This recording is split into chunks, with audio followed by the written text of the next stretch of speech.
مولانا روم نے آگے چل کے مثنوی میں ایک اور مثال دی ہے، وہ مثال آپ کو سنا دیتا ہوں۔ وہ مثال دیتے ہیں، فرماتے ہیں مولانا روم کہ اے بندے غور کر، تجھے 40 سال گزر گئے عبادت کرتے ہوئے۔ 40 سال ایسے ایک عدد بندے کو سمجھانے کے لیے طویل مدت کے طور پہ استعارتاً کہہ دیا۔ وہ 50 سال بھی ہو سکتا ہے، کسی کا 70 سال، کسی کا 30 سال، کسی کا 20-25 سال۔ مطلب یہ ہے کہ ایک طویل زمانہ گزر گیا تجھے نیک اعمال کرتے ہوئے، دین کی تبلیغ بھی کر رہے ہو، دعوت بھی دے رہے ہو، دین کی عبادت بھی کر رہے ہو، پنجگانہ نماز بھی پڑھتے رہے ہو 30-40-50 سال سے۔ آگے انہوں نے ایک بڑی دلچسپ مثال دی۔ اس نے کہا یہ تمہارے من کی بوریا ہے، بوری توڑا ہوتا ہے نا، بورا۔ پہلے زمانے، چونکہ پرانے زمانے کی بات ہے نا، مولانا روم کو آج اس وقت 800 سال سے اوپر کا عرصہ گزر گیا۔ تو پہلے زمانے میں لوگ پورے سال کے لیے گندم خرید لیتے تھے، ذمہ دار بھی ایسے کرتے تھے۔ مجھے تو اپنا گھر یاد آ گیا نا، جنگ کے زمانے میں پورے سال کی گندم لوگ خرید کے رکھ لیتے بوریوں میں۔ تو پٹ سن کی بوریاں ہوتی تھیں، اور ایک بوری اس زمانے 2.5 من کی ہوتی تھی، 2.25 من کے وزن کی ایک بوری ہوتی تھی۔ میں تو اپنے تجربے مشاہدے کی بات کر رہا ہوں۔ اچھا، پھر چھوٹی بھی ہوتی ہیں 20-20 کلو کی بھی۔ اب آٹا آ گیا تو پھر وہ گندم لے جاتے تھے مشین پہ پسوانے کے لیے، تو گندم بوریوں میں رکھتے تھے اور پورا ڈھیر لگا کے رکھتے تھے۔ جب بوریوں میں گندم آ جاتی تھی تو گھر والے لوگ کوشش کرتے کہ گھر میں چوہا نہ آئے۔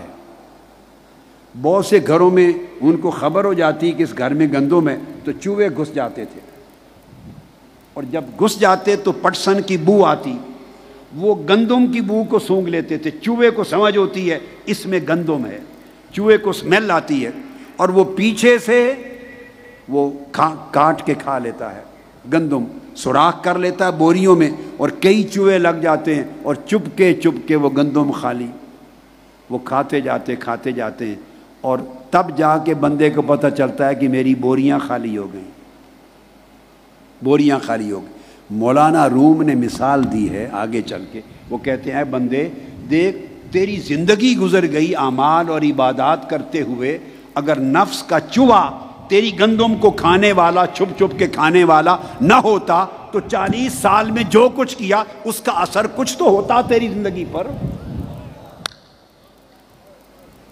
آپ سمجھے بات؟ وہ کہتے ہیں دیکھ، تو نے 40 سال نمازیں پڑھی ہیں، ان نمازوں کا اثر تیری طبیعت پہ کیا ہوا یہ دیکھنا۔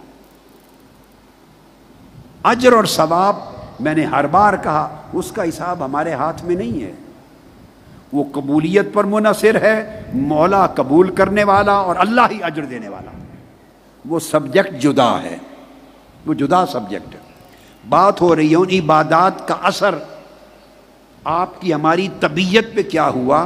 زندگی بھر عبادت کر کر کے، روزے رکھ کے، نیکیاں کر کر، تسبیح، ورد، وظیفے۔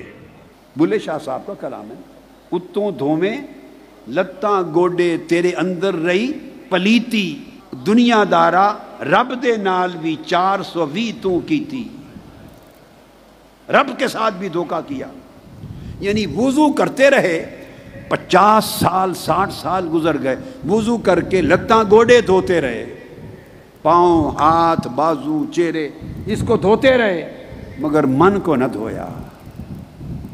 پانی گراتے رہے، بہتا رہا، مگر من پہ پانی نہ گیا، من کی پلیدی نہ گئی، من کا میل کچیل نہ گیا، من کی سختی نہ گئی، من کی غلاظت نہ گئی، من کے اندر جو آلائشیں تھیں وہ نہ گئیں، من کے اندر حرص تھا وہ نہ گیا، لالچ نہ گیا، شہوت نہ گئی، بخل بخیلی نہ گئی، کنجوسی نہ گئی، تکبر نہ گیا، عجب نہ گیا، غیبت نہ گئی، چغلی نہ گئی، دل کی تنگی نہ گئی، نفرت نہ گئی، کدورت نہ گئی، دنیا کا حرص لالچ طلب نہ گئی، جاہ طلبی نہ گئی، منصب طلبی نہ گئی، عزت طلبی نہ گئی، میں نہ گئی۔